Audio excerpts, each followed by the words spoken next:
Welcome to this special episode of Feeding the Wolf of Possibilities podcast. My guest today is Dr. Dain Heer, one of the most awe-inspiring people I know, the co-creator of Access Consciousness, and someone who always functions on the very creative edge of possibilities. And I've invited him on today to talk about using the Access tools in times of war. What would change in the world if you, me, and everyone choose to feed the wolf of possibilities instead of the one of doubt, distrust, and despair? The way I see it, our point of view creates reality, not the other way around. Somewhere deep within, I think we know that. In this podcast, I am daring you to claim this remarkable superpower. Join us and be inspired by trackers, explorers, and finders of possibilities from the multiverse of hope. Welcome to the podcast, Feeding the Wolf of Possibilities, with your host, Katarina Wallentin.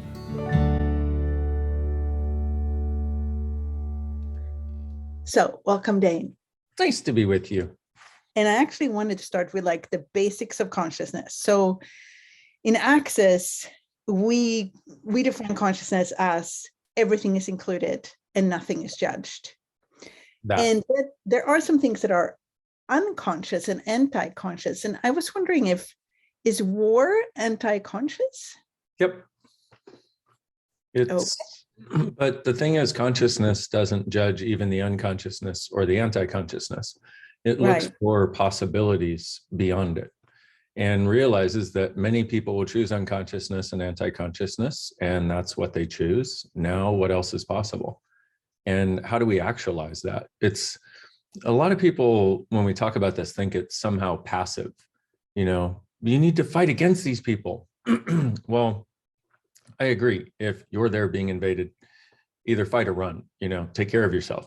But on a larger scale, our ask to be that which changes this is something that creates an energy where other possibilities start to show up and contributes to the possibilities for everyone involved, no matter what side of the equation they're on. When you're saying that war is anti-conscious, but anti-consciousness and consciousness is also included in consciousness, which actually creates this much bigger space to be in and to be the question in. Yeah, and that's really what this is about, is the space that you can be. I've said many, many times, it's not what you do, it's the space from which you choose it that actually creates the result. And so the idea of being space around this, to some people, people think they need to fight against, and that's going to change things.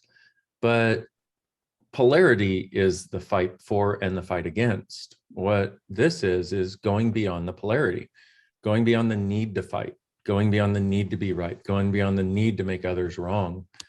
And what it does, it creates where there's not the positive and negative determining your choices.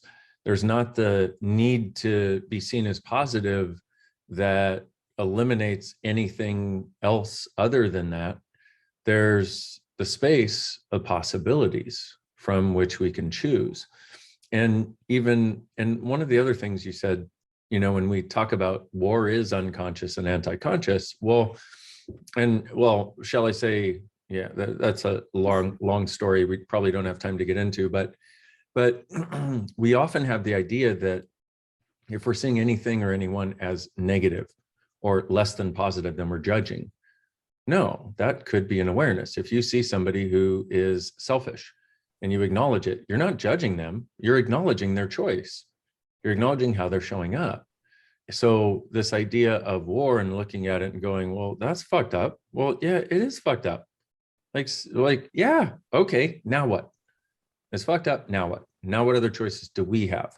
And what I would like to see, and my target with Access Consciousness and the target of Access Consciousness, is to create a world in which consciousness is dominant, a world in which no judgment, no war. In consciousness, there would be no war, because why would you? It's like it would take so much energy to even get to the point where you could have enough of a point of view to want to fight or want the land or want whatever it is that you want.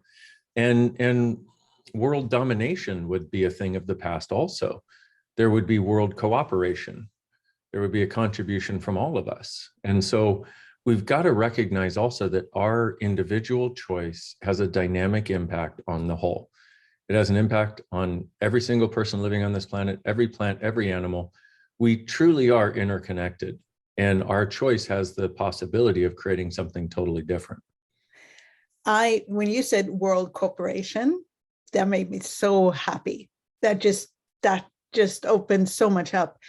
So one of the things that a lot of people mention is they watch the news, and either it's like a soap opera, Totally. like something that they're just watching, and it could be, a TV series about a war in Ukraine, or they tune out because it's too much, it's too nonstop. And then they're wondering, like, am I apathetic?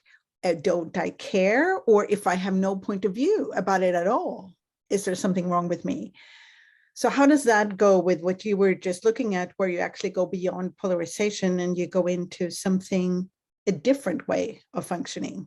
Well, so what I'm talking about is being totally present with what is, not feeling like you have to withdraw in order to have you, but also recognizing that so much of what is put out, especially on mainstream media, and not just, but dynamically, is a carefully curated story.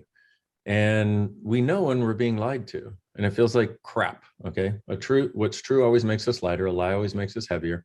We know when we're being lied to. We know when we're being manipulated to feel something or think something.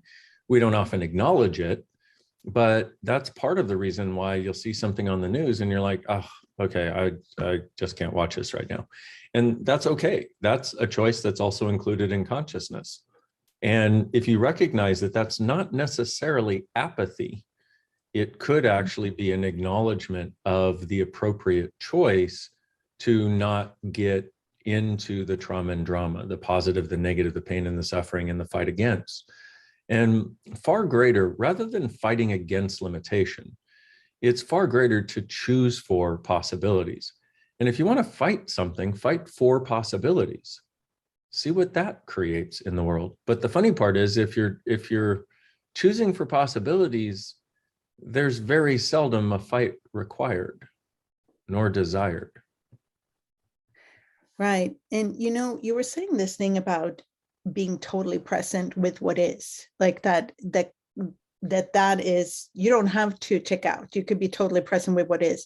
So would you say that's something that requires practice? Absolutely. We're taught that the only way to not be the effect or the victim of a situation is to check out, to get apathetic. Like, I'm taking my energy and going home. You can't touch me. Try to get me behind this wall. But when you try to hide behind a wall, who's the one behind the wall? You. And so that's no space from which to create something different. And so the possibility then is to be so present with what is, but also be so present with your caring for every single person involved in this, with your caring for what it could mean for the future of our planet. And rather than reject that caring, get real present with that caring, and then ask, okay, once again, what can I be, and what can I do, and what can I contribute?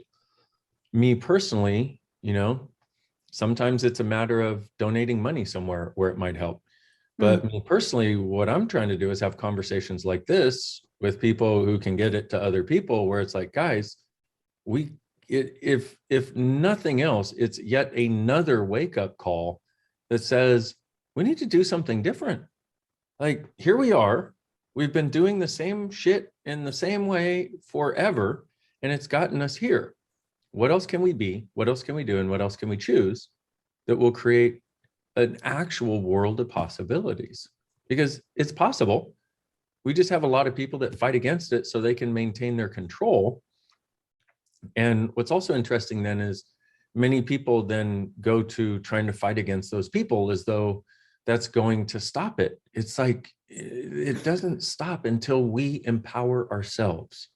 Mm. Otherwise, it's just going to keep going, because if you go to fight something, you have to come down to its level to fight it.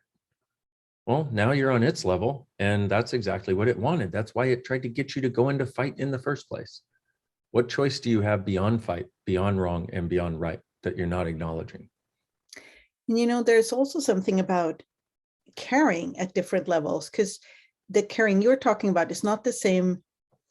It's very different than the drama and trauma caring that we are encouraged to go into through the news, for example. So could you describe the difference between that kind of all-embracing caring that you were talking about, where you care about everything on Yeah. earth, and Well, sympathy or empathy?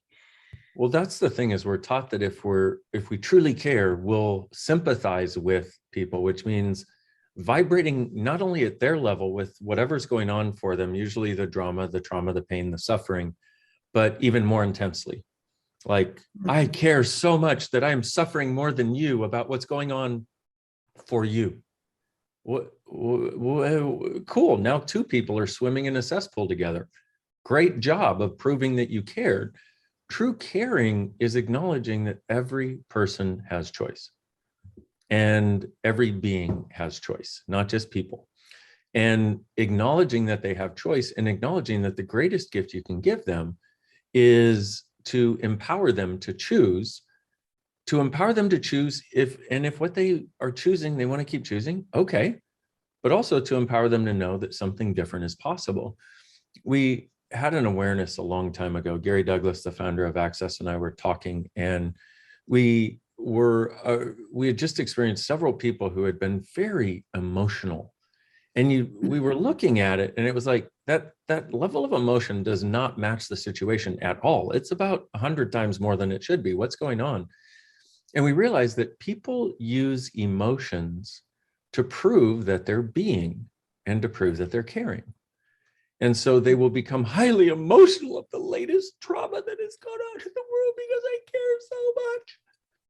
And it was interesting because these were people who spent their entire lives proving that they cared, rather than truly being caring of others. And in fact, looking at how they function in the world, there actually seemed to be very little caring that they had for other people. It was a way to always put the spotlight on them to prove that they cared, so that they could prove that they cared, so other people would see them as caring, so the people wouldn't know that they weren't actually caring. Whoa, okay. And that is a bit of a roundabout, but it's like people do an intensity of emotion to try to prove something, usually. Now, that's not to say that something might be very emotional for somebody. It might be, and it might actually be. But when that's the case, it matches the situation. And so this idea that we need to prove that we care by suffering, by being dynamically emotional, that's not a kindness to us, nor the people that we're trying to pretend we care for, or trying to care for. And I wonder if that's also what we sometimes are aware of. That's a lie. Like, we're aware of the people that are proving that they care with that really big emotional outburst. Also in this area, kind of like we're aware of the news when there are lies on the news, and we're aware of the agendas and all of that. And actually, another question I had about how we know what's true and not a lie. So I've noticed that I tend to listen to something, and if it says, for example, Russia is failing, I get very light, because I would prefer if they did. So, but I don't know if that's true, because I seem to thwart the actual light and heavy tool with my own point of view. Here's the thing is you do your best in the moment. And sometimes you get it right and it'll be glorious. And sometimes you get it wrong and it's okay, you know? Yeah. And if you hear that, Russia's not succeeding in the invasion and you get lighter and it makes you happier, at least you go into the world lighter and happier. Okay, cool. And there's also something in that where there's a hope that we have for a future. Because, if you look from the rest of the world's perspective, other than Russian leaders. From the rest of the world's perspective, it's like this large, superpower that is invading, that is just being a bully, basically. And we want your land and we're right, and et cetera. And that never makes any of us lighter. I mean, I don't care whether you know the people or not, whether you're directly involved in the situation and have skin in the game yourself or not. Anytime we see somebody bullying somebody else, we root for the person that's getting bullied, yeah. and as we should. And in the sense of, but once again, it's not like this is right and this is wrong, but there are certain things that are an affront to possibilities. And, if there is something that is true evil in the world from my point of view, it's when you diminish the possibilities of another. That's what I see as evil. And so we inherently know that too. We inherently know whether something is creating more possibilities or less. And well, what else is possible is my question. There was a question from a woman living in London where they seem to have this nuclear fear very much up. And she said like this: so the very idea that someone else is controlling your survival, that that someone can push that big red button, the nuclear button, how can that not be bad? And how can that fear not be real? So could you talk a little bit more about that, the fear? Well, let's see. You and I have a friend who's a fellow facilitator that was going to Ukraine to facilitate, who ended up in Kiev as the Russians were invading. And she asked questions: should I go? There's this possible invasion. The Russians are on the border. Shall I go? And she got a yes. And she actually asked on a telecall. And we said, well, lighter or heavier? What will your life be like in 5 years if you go? What will your life be like if you don't? And so she ended up going. And she ended up developing a level of strength that was amazing as she fled to the other side and left, via Poland, and got back home after many days. I mean, she was literally at the border for days in this miles long line of cars of people fleeing. And yet what happened for her was she's like, wow, you know what? I think I'm finally willing to be seen. And I was like, wow. But one of the conversations I had with her, I said, okay, so she's like, what should I do? What should I do? And I said, well, what's the worst that could happen? And she went, I could die. I'm like, okay, can you handle that? She's like, yeah, I'll be dead. I'm like, well, then anything else you can handle, But people, this is a case of loving the drama. They've made this so real. This idea of nuclear war and all that. It's like, I'm very pragmatic. I'm like, I will deal with what's in front of me.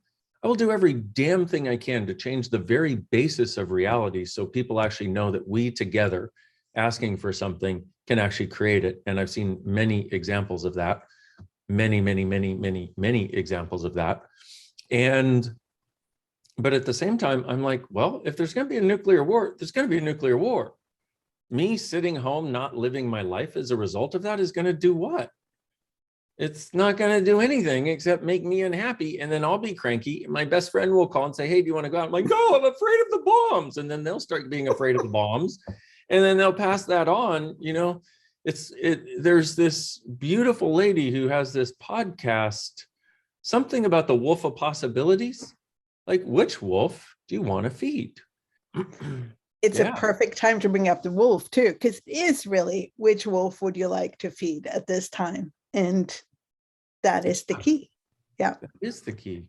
And it's also not, here's the thing is, one of the other things that we tend to do in this stuff is we tend to do this thing of I'll give this as a response, for example, and then somebody will go, but I'm not there. Well, yeah, but that's what a lot of the access tools are for, is when you're not there, when you're not in that space of peace and ease and lightness. We have tools to get there, but you've got to use them. Nobody can do it to you.